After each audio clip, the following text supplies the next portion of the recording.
हाल ही में पश्चिम बंगाल के समुद्री शहर दीघा में बना एक नया मंदिर अपने नाम के चलते एक बड़ी बहस की वजह बन गया। असल में इसे पुरी के ऐतिहासिक मंदिर की तर्ज पर बनाया गया है।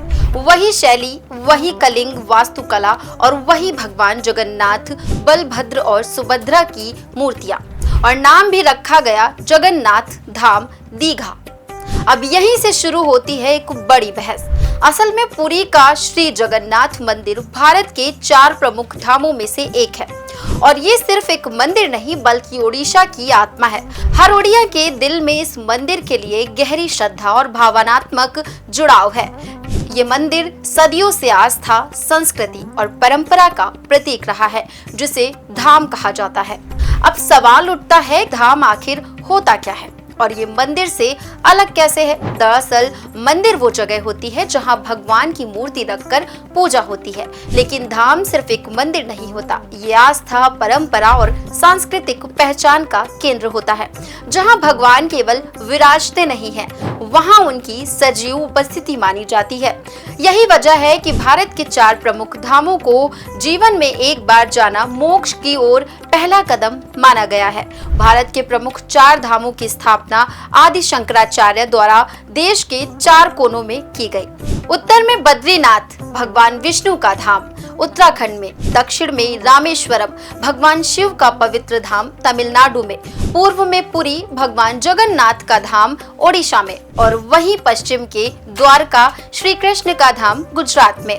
इन चारों को 4 धाम कहा जाता है, और ऐसा माना जाता है कि हर हिंदू को जीवन में एक बार इन 4 धामों की यात्रा जरूर करनी चाहिए। इसके अलावा उत्तराखंड में भी 4 स्थानीय धाम और हैं, जिन्हें छोटे 4 धाम कहा जाता है, जिन्हें यमुनोत्री, गंगोत्री, केदारनाथ और बद्रीनाथ धाम कहा जाता है।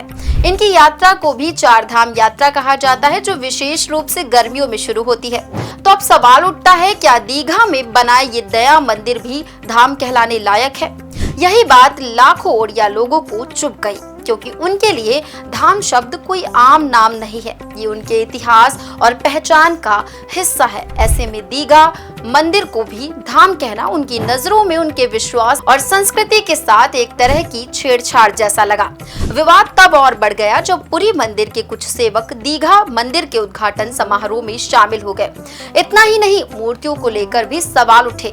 पुरी की जगन्नाथ परंपरा कहती है कि भगवान की मूर्तियां दारु ब्रह्म होती हैं, यानी लकड़ी की बनी हुई, और इन मूर्तियों को हर 12 से 19 साल में बदला जाता है, जिसे नवकलेवर कहते हैं। ऐसे में दीघा मंदिर में रखी गई मूर्तियों पर भी सवाल उठे कि क्या वो पत्थर की थी। हालांकि अब इस पूरे मामले की जांच के आदेश ओडिशा सरकार ने पुरी के श्री मंदिर प्रशासन को दे दिए हैं। राज्य के कानून मंत्री ने इसे पूरी तरह अस्वीकार्य यानी टोटली अनएक्सेप्टेबल बताया है। तो ये अब सिर्फ एक मंदिर या नाम का मामला नहीं रह गया है, ये ओडिशा की आस्था, परंपरा और पहचान का मुद्दा बन गया है। आस्था बहुत संवेदनशील चीज होती है। हम मंदिर कहीं भी बना सकते हैं, भगवान सब जगह हैं, लेकिन जो जगह सदियों से किसी समुदाय की आत्मा रही हो, उस जैसी ही पहचान किसी और जगह को देना बिना उस समुदाय की सहमति के, क्या ये सही है? अपनी राय हमें कमेंट करके जरूर बताइए, क्योंकि आस्था तब और मजबूत होती है जब हम एक दूसरे की भावनाओं का सम्मान करें।